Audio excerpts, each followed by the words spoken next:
You prayed and believed your whole life, and here you are. Explain that to me.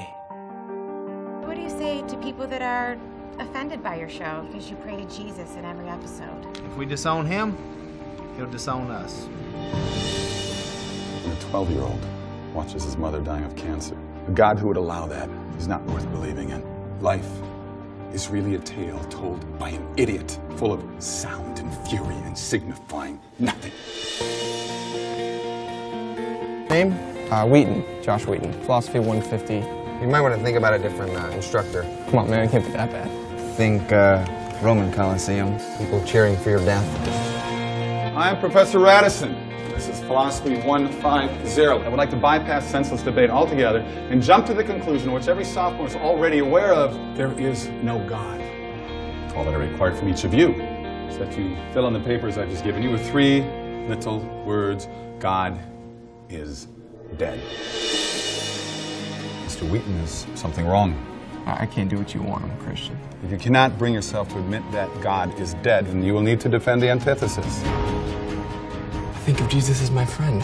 You think Jesus is God? I don't want to disappoint him. So your acceptance of this challenge may be the only meaningful exposure to God and Jesus they'll ever have. See, to me, he's not dead. I don't want anyone to get talked out of believing in him just because some professor thinks they should. Mr. Wheaton, are you ready? We're going to put God on trial. If you think you're smarter than me, Wheaton, do not try to humiliate me in front of my students. In that classroom, there is a God. I'm him. This experiment is over. You get to decide who the most important person in your life is. Me, or Professor Radisson. I have to do this thing. I feel like it's something that God wants me to do. I can't just turn away from it. You just want to ensnare them in your primitive superstition. What I want is for them to make their own choice. That's what God wants. You have no idea how much I'm going to enjoy failing you. Yeah, but who are you really looking to fail? Me or God? God's not dead, he's surely alive.